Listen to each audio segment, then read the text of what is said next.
Insta पर मेरे एक फॉलोवर ने एक क्वेश्चन किया था कि मैम मुझे थायराइड है तो क्या मुझे प्रेगनेंसी कंसीव नहीं होंगी, क्या मुझे थायराइड है तो क्या मैं कभी माँ नहीं बन पाऊंगी, अगर बन पाऊंगी तो कैसे, मुझे क्या करना चाहिए जिससे कि मुझे प्रेगनेंसी जल्दी कंसीव हो जाए। अगर आप भी इन सवालों के जवाब जानना चाहते हो तो आज की इस वीडियो में आप लोग हमारे साथ एंड तक जरूर बने रहे, क्योंकि थायराइड मुझे पर्सनली है और थायराइड में मैंने किस तरीके से प्रेगनेंसी कंसीव की इसके बारे में भी मैं आगे वीडियो में आप लोगों को बताऊंगी। इसलिए आप लोग वीडियो को ध्यान से देखें और समझें और जो जो चीज़ें मैं आप लोगों को बताऊंगी उनको ज़रूर फॉलो करें। चलिए आज की इस वीडियो में हम आगे बढ़ते हैं।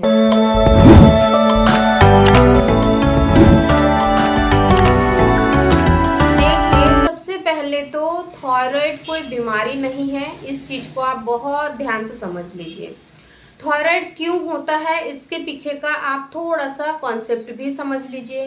थायराइड होता है हमारे शरीर में हार्मोन्स की गड़बड़ी होने के कारण कई बार जो थायरोक्सिन हार्मोन्स होता है उसकी जो मात्रा है वो थोड़ी सी बढ़ जाती है, जिसके वजह से कि महिलाओं को थायराइड होता है। थायराइड दो तरीके का होता है, एक होता है हाइपोथायराइडिज्म और एक होता है हाइपरथायराइडिज्म। यानी कि एक थायराइड में महिला का वजन अचानक से बहुत तेजी से बढ़ता है और एक जो थायराइड होता है उसमें महिला का वजन तेजी से घटता है। दोनों तरीके का हो सकता है। आपको किस तरीके का थायराइड है कमेंट जरूर करें। तो इसमें होता क्या है कि जब थायराइड होता है तो इसकी वजह से हमारे शरीर के जो हार्मोन्स है जो कि नॉर्मल वर्क करते हैं, जब थायराइड होता है इस वजह से हमारे शरीर के जो हार्मोन्स है उसमें गड़बड़ी आने लग जाती है। और जब हार्मोन्स की गड़बड़ी आ जाती है तो हमारे शरीर में पीरियड्स अनियमित होने लग जाते हैं और जब पीरियड्स अनियमित होने लग जाते हैं तो इस वजह से क्या होता है कि जो ओवुलेशन की प्रक्रिया है जो कि नॉर्मली होनी चाहिए वो नहीं हो पाती, बाधित होती है। क्योंकि ओवुलेशन तभी होता है जब आपके पीरियड्स रेगुलर होते हैं।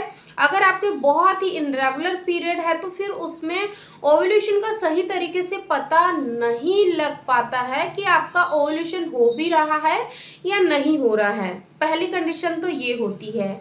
सेकेंड, जब थायराइड होता है तो इसका बहुत ही अर्ली सिम्टम्स जो होता है वो ये होता है कि थायराइड जब महिलाओं को होता है तो जो थायराइड ग्लैंड है वो हमारे गले के पास में है जो कि तितली आकार की होती है, यहाँ आप इमेज में देख सकते हो। तो इस वजह से क्या होता है कि जो हमारे शरीर की जो बाकी की एक्टिविटी होनी थी वो नॉर्मल तरीके से होती है, लेकिन जब थायराइड हो जाता है उस वजह से महिलाओं के शरीर में जो नॉर्मल गतिविधियां है वो थोड़ी सी बाधित होने लग जाती है। हार्मोनल इनबैलेंस की वजह से महिलाओं का मूड काफ़ी ज़्यादा चिड़चिड़ा रहने लग जाता है, बहुत ही ज़्यादा एंजाइटी होने लग जाती है, बहुत ही ज़्यादा यानी कि यूं कहे कि उनको आलस महसूस होने लग जाती है, बिल्कुल लेथार्जी लगने लग जाता है।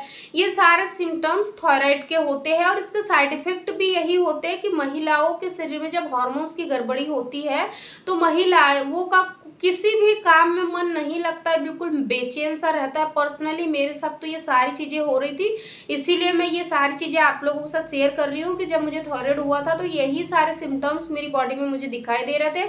जब तक कि मैंने थायराइड टेस्ट नहीं करवा लिया था तब तक मुझे पता नहीं चला था कि मुझे थायराइड है, लेकिन जब मुझे पता चला था तब मैंने बहुत ही ध्यान से इन चीज़ों को समझा था। तब मुझे समझ आया था कि जो बदलाव मेरे शरीर में हो रहे थे, मेरे पीरियड्स इतने ज़्यादा इनरेगुलर हो रहे थे, कभी मेरे पीरियड डे टू डेट आते थे या फिर कभी ऐसा भी होता था कि पीरियड एक महीने में 2 बार आ जाते थे, या फिर कभी ऐसा होता था कि पीरियड अगर शुरू हुए हैं तो बंद होने का नाम ही नहीं लेते थे। यानी कि थोड़ी सी स्पॉटिंग डेली मुझे होती थी। तो ये सारे चेंजेस मेरे साथ हुए थे थायराइड होने पर। अब यहाँ सबसे बड़ा सवाल आता है कि थायराइड होने पर हमें सबसे पहले क्या करना चाहिए, सबसे जरूरी कदम हमें क्या उठाना चाहिए। देखिए, अनफॉर्चुनेटली अगर आपने ये वीडियो देख लिया है, आपको पता चल गया कि थायराइड होने पर ये चेंजेस हमारी बॉडी में होते हैं, पीरियड्स इनरेगुलर होते हैं, शरीर में बहुत सारे बदलाव होते हैं, तो अब यहाँ पर आपको बिल्कुल भी लाइटली इसको नहीं लेना है। आपको डॉक्टर के पास जरूर जाना है। जो थायराइड स्पेशलिस्ट होते हैं ना उनके पास आपको जाना है। आप वहाँ जाओगे, आप अपनी प्रॉब्लम उनसे शेयर करोगे तो आपको सिंपल सा एक ब्लड टेस्ट के लिए बोलेंगे, मात्र 15 से 20 मिनट लगता है। अगर डॉक्टर के पास पेशेंट कम है तो आपको 15 से 20 मिनट या फिर आधे 1 घंटे के अंदर भी रिपोर्ट रेडी करके दे दी जाती है। लेबोरेटरी में ही सारी चेकिंग वगैरह होती है ब्लड की कि इसमें क्या प्रॉब्लम है नहीं है, वो सारा रिपोर्ट आपको 1 घंटे के अंदर मिल जाएगा।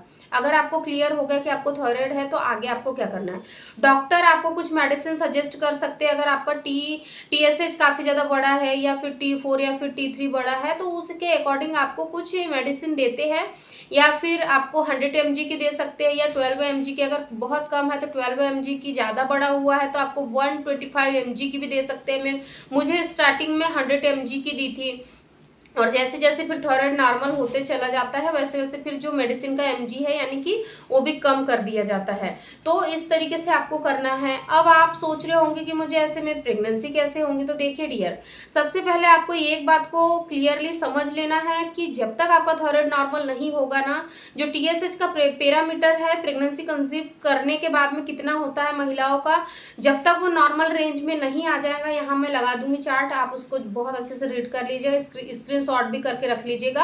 अगर तब तक आपका नॉर्मल नहीं आएगा तब तक आपको प्रेगनेंसी के लिए ट्राई नहीं करना है, क्योंकि ये पर्सनली मैंने ये गलतियां की थी कि थायराइड यानी कि TSH का जो लेवल था वो 13.7 था और मैं प्रेगनेंसी के लिए ट्राई कर रही थी और मुझे बेबी कंसीव नहीं हो रहा था। तो फिर वो जो कहते हैं ना कि एक डिमोटिवेशन आता है, बहुत ही ज़्यादा हम सैड अपने आप को महसूस करते हैं, यानी कि बहुत ही गिल्ट फील होने लग जाती है हमें अपने आप पर कि भाई मुझे प्रेगनेंसी क्यों नहीं हो रही है। तो मैं आप लोगों को यही कहूँगी कि अगर आपको पता चल गया है कि आपको थायराइड है तो आपको बेबी प्लानिंग के बारे में नहीं सोचना है। आप नॉर्मली रिलेशन में रहिए, इंजॉय करिए, हैप्पी मोमेंट क्रिएट करिए, हस्बैंड वाइफ दोनों हैप्पीली साथ में इंटीमेट होइए, यानी कि साथ में रहिए।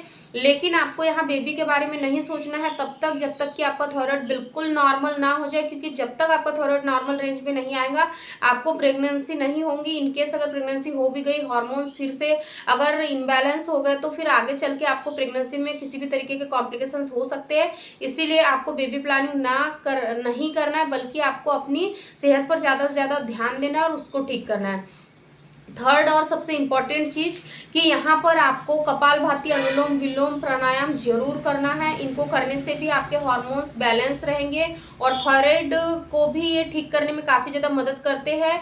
और एक पतंजलि के जो रामदेव बाबा है वो एक योगा बताते हैं जिसको कि हलासन बोलते हैं शायद, उसमें से यानी कि मुंह में से आवाज़ जोर जोर से करनी होती है, यानी कि यहाँ कंठ में बहुत जोर जोर से आवाज़ करनी होती है, जीभ को बाहर निकालना होता है और बहुत जो तेजी से चिल्लाना पड़ता है। तो उससे भी क्या होता है कि जो ये हमारी ग्लैंड होती है वो बहुत ही ज़्यादा स्टिमुलेट होती है, जिसके वजह से कि जो थायराइड हार्मोन्स जो गड़बड़ हुआ है वो भी ठीक होने के काफ़ी ज़्यादा चांसेस होते हैं। तो आपको उस प्राणायाम को भी जरूर करना है, एटलीस्ट ज़्यादा नहीं तो 5 से 10 मिनट दिन भर में कभी भी कर लीजिए, कोई प्रॉब्लम नहीं है। तो इस तरीके से आपको अपने ऊपर ध्यान देना है। अगर आपको भी थायराइड है तो मैं आप लोगों से बार बार कह रही हूँ कि थायराइड को सबसे पहले नॉर्मल कर लीजिए, उसके बाद ही बेबी प्लानिंग करिए, वरना आप भी मेरे जैसे ही डिमोटिवेट हो जाओगे कि मुझे प्रेगनेंसी क्यों नहीं हो रही है, क्योंकि मुझे तो पता ही नहीं था कि मुझे थायराइड है। शादी को ऑलमोस्ट 2 से 3 साल निकल गए थे, उसके बाद पता चला था कि हाँ मुझे थायराइड है। और उससे पहले जब मुझे पता नहीं था तो मुझे यही स्ट्रेस हो रहा था कि मुझसे कोई प्रॉब्लम तो नहीं हो गई, मेरे साथ कुछ और भी चीज़ें तो नहीं हो रही है। तो आपको ऐसा नहीं करना है। आपको अगर ये सिम्टम्स दिखाई देते हैं तो तुरंत डॉक्टर से जरूर मिलना है। अगर आप भी किसी तरीके के सवाल के जवाब जानना चाहते हैं तो कमेंट बॉक्स में जरूर हमसे पूछ सकते हैं, या फिर आप मुझे इंस्टा पर पर्सनली DM भी कर सकते हैं। इंस्टा ID है इनफर्टिलिटी सॉल्यूशन 16, आप डायरेक्ट विजिट कर सकते हैं। डिस्क्रिप्शन बॉक्स में लिंक दी हुई है और अबाउट सेक्शन में भी लिंक दी हुई है, आप वहाँ से जाकर चेकआउट कर सकते हैं। Thank you.